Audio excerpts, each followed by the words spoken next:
10 नवंबर शाम 7 बजे दिल्ली के लाल किले के मेट्रो स्टेशन के एक सिग्नल पर हुंडई i20 का ब्लास्ट होता है। लेकिन यह कोई साधारण ब्लास्ट नहीं था। इस ब्लास्ट में 13 लोगों की मौत हो जाती, 20 से ज्यादा लोग घायल हो जाते हैं और वहां खड़ी 6 कार और 2 ई रिक्शा और एक ऑटो रिक्शा जलकर खाक हो जाते हैं। तो दोस्तों सवाल ये उठता है कि हुंडई i20 जैसी कार का इतना बड़ा ब्लास्ट कैसे हुआ? क्या ये कोई नॉर्मल ब्लास्ट था या इसके पीछे कोई गहरी साजिश थी? और अगर साजिश थी तो किसकी? आइए दोस्तों इस वीडियो में डिटेल में जानते हैं इसके पीछे का सच। आगे बढ़ने से पहले चैनल को सब्सक्राइब करना मत भूलिए। नमस्कार दोस्तों, 10 नवंबर दोपहर हुंडई i20 गाड़ी जो अमोनियम नाइट्रेट से भरी हुई थी, जो लाल किले के पास 3 घंटे से अधिक समय तक पार्क थी, सुनहरी मस्जिद चांदनी चौक पार्किंग क्षेत्र में शाम के 6:48 तक रुककर बाहर निकलती है। लाल किले के पास से यू टर्न लेकर करीब 6:52 पर Lal Qila metro station gate number 1 के पास सुभाष मार्ग ट्रैफिक सिग्नल पर वो चलती हुई गाड़ी में बहुत बड़ा ब्लास्ट हो जाता है। वहां मौजूद शॉपकीपर्स का कहना है कि उन्होंने इतनी तेज आवाज कभी नहीं सुनी। बहुत भयंकर धमाका है, बहुत जोर से आवाज थी।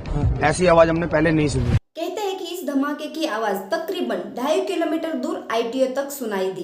पास ही के मेट्रो स्टेशन और इमारतों के शीशे टूट गए। उस ब्लास्ट में 6 कार और 3 रिक्शा जलकर खाक हो गए। उस क्षतिग्रस्त गाड़ी के मलबे और बॉडी पार्ट्स 150 मीटर से दूर जाकर उछलकर गिर गए। हादसे के तुरंत बाद दिल्ली पुलिस, एम्बुलेंस और फायर सर्विस की गाड़ियां घटनास्थल पर पहुंच गई।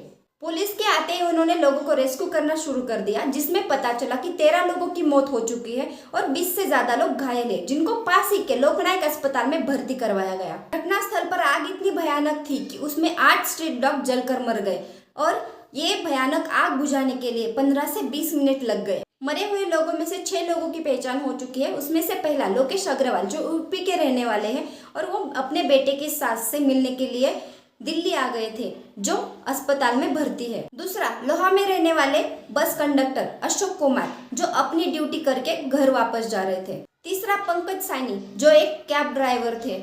चौथा विक्टिम दिनेश मिश्रा जो चांदनी चौक में कपड़े की दुकान में काम करते थे। 5वां विक्टिम नोमान जो कॉस्मेटिक स्टोर में काम करते थे। और छठा जुम्मन मोहम्मद जो ई रिक्शा चलाते थे और अपने फैमिली के एक लौते अर्नर थे। यह हादसा देखकर हर कोई यही बोल रहा है कि एक नॉर्मल सीएनजी कार का इतना बड़ा ब्लास्ट हो सकता है या यह सच में कोई आतंकवादी गतिविधि है। दोस्तों अब तक ये ऑफिशियली कहा नहीं गया है कि यह एक आतंकी हमला था या कोई एक्सीडेंट था, लेकिन कई ऐसी चीजें हैं जो इस तरफ संकेत दे रही है कि सरकार इसे आतंकी हमला मानकर चल रही है। पहला दिल्ली पुलिस ने इस मामले को यूएपीए के तहत एफआईआर दर्ज की है, जिसका इस्तेमाल आतंकवाद के संबंधित ही होता है। और दूसरा, भूटान के दौरे पर गए प्रधानमंत्री नरेंद्र मोदी ने अपने भाषण में इस धमाके को आतंकवादी साजिश बताया है। प्रधानमंत्री नरेंद्र मोदी ने कहा है, इसमें जिसका भी हाथ होगा उसे बख्शा नहीं जाएगा। इसके पीछे के षड्यंत्रकारियों को बख्शा नहीं जाएगा। अब यह मामला एनआईए के हवाले कर दिया है और विस्फोट के बाद फॉरेंसिक टीम घटनास्थल पर पहुंच गई थी।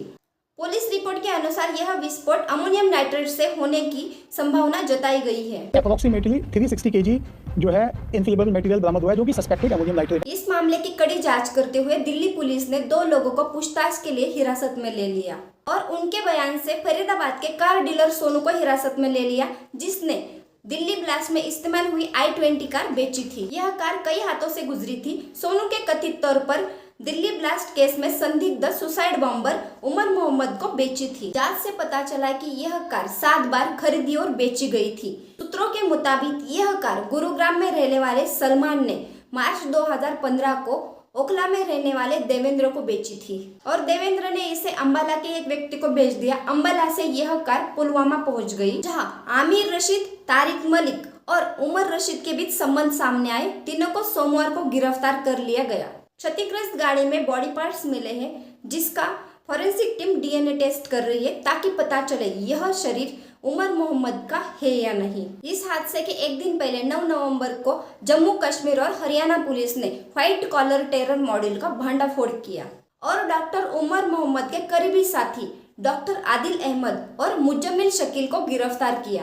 इस छापे में पुलिस को 3000 किलो विस्फोटक, 360 kilo ammonium nitrate, 5 kg heavy metal, एक walkie talkie, 20 timer, batteries, remotes और इलेक्ट्रिक वायर जैसा बॉम्ब बनाने वाली सामग्री बरामद हुई। यही मौके पर एक AK-56 राइफल, एक पिस्तौल, 5 मैगजीन और कारतूस बरामद हुए। इंडियन एक्सप्रेस के मुताबिक इस ग्रुप में आदिल और मुज्जमिल के अलावा 2 और डॉक्टर शामिल थे, जिनमें से लखनऊ की एक महिला डॉक्टर है जिससे गिरफ्तार किया जा चुका है। लेकिन एक डॉक्टर उमर नबी जो अपने साथियों की गिरफ्तारी के बाद गायब हो गया था, इसी उमर नबी पर यह धमाका करने का शक है।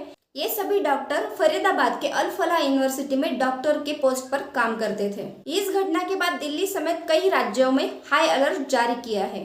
तो दोस्तों सवाल ये उठता है 3000 किलो एक्सप्लोजर कैसे आ गए फरीदाबाद में। ये वही सवाल है जो 6 साल पहले भी उठा था। पुलवामा हमले के दौरान 300 किलो एक्सप्लोजर कैसे आ गए हमारे देश में।